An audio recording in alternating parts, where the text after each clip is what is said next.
W dobie powszechnego wycinania drzew i betonowania każdego atrakcyjnego kawałka gruntu określanego przez Jana Mansfella betonozą, coraz ciężej jest nam odnaleźć ciche, zielone miejsce zdatne do odpoczynku.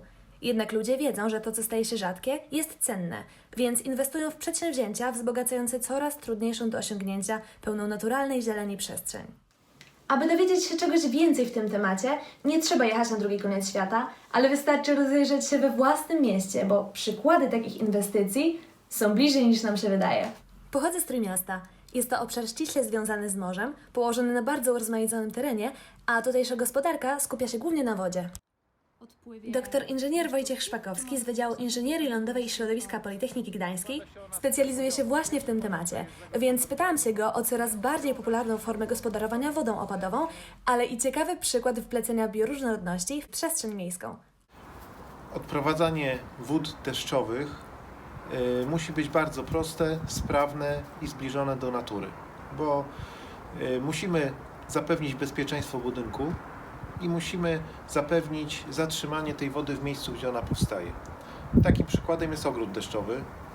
Woda z rury spustowej sprowadzana jest poza obszar negatywnego oddziaływania na fundamenty budynku i w małej nietce woda zbierana jest, wykorzystywana dla roślin i nadmiar albo infiltruje, albo gdzieś tam zostaje rozlany ciut poza ogrodem deszczowym. Rośliny, które tam są posadzone, wytrzymują zarówno deszcz, wytrzymują dużo wody, jak i okresy suszy. Pielęgnacja polega na przecinaniu, zabieraniu części martwych i pieleniu na początku po posadzeniu roślin. Potem taki ogród sam żyje i daje dużo radości.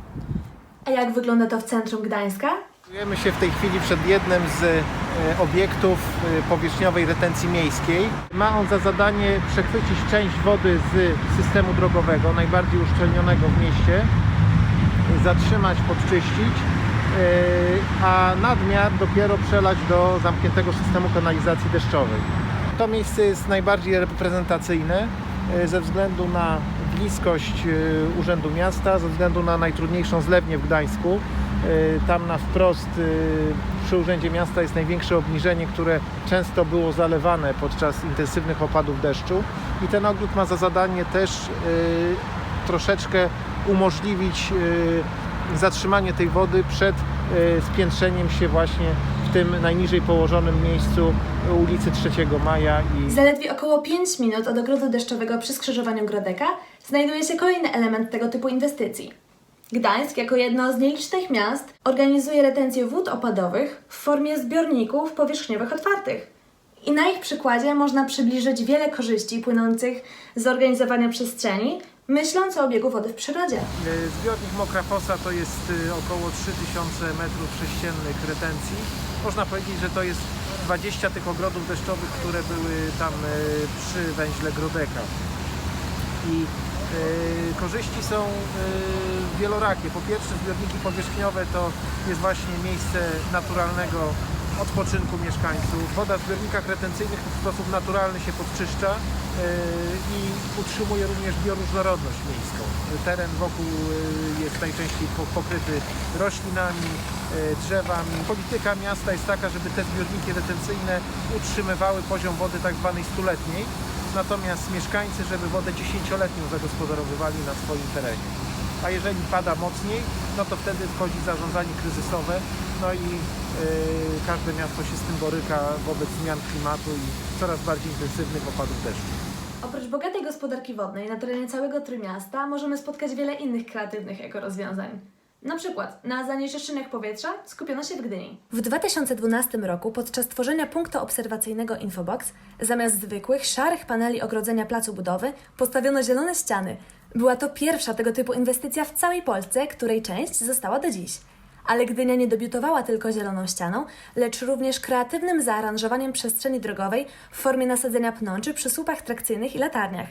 Bluszcze owijające betonowe lub stalowe konstrukcje są nie tylko elementem wizualnie przyjemnym dla oka, ale też niwelują szkodliwe CO2 oraz utrzymują umiarkowaną temperaturę konstrukcji.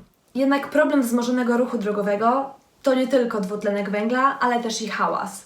Dotychczasowe rozwiązanie tego problemu to były płyty betonowe, panele kasketowe, czy bardzo popularne teraz ekrany dźwiękochłonne. Jednak każde z nich jest tworzywem sztucznym o określonym czasie gwarancji, wynoszącym zazwyczaj tylko 5 lat. Ale spacerując po okolicy, natknęłam się na niesamowite zjawisko. Znajdujemy się w Gdyni, przy ulicy Wielkopolskiej, łączącej centrum z okolicznymi dzielnicami Gdyni.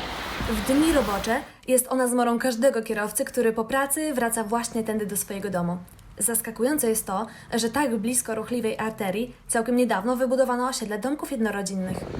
Wał, który za mną się znajduje, oddziela osiedle od głównej ulicy, niwelując jakikolwiek hałas w bardzo skuteczny sposób.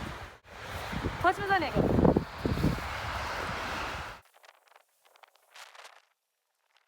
Może się zdawać, że plac zabaw tuż przy głównej ulicy to jest dziwny pomysł. Ale tak naprawdę, gdyby nie ten śnieg, bardzo dużo dzieci byśmy tutaj spotkali. Sama górka nie była celowym zabiegiem, ale dobre jej wykorzystanie przyniosło dużo zalet, takich jak na przykład trafna aranżacja kwitnącej i kolorowej przestrzeni prezentująca latem zgodną bioróżnorodność, ale przede wszystkim izolację przed hałasem, jakiej żaden ekran akustyczny nie będzie w stanie zapewnić. Jak widać i jak słychać przede wszystkim, różnica jest diametralna. Tak więc od rzucających się w oczy zielonych ścian do pojawiających się coraz częściej deszczowych ogrodów tworzymy przyjazne, bezpieczne i zdrowe otoczenie. Małymi kroczkami zwalczamy powszechną betonozę, a łącząc nowatorską architekturę z dbaniem o środowisko, sami dajemy przykład przemyślanego gospodarowania przestrzenią innym miastom.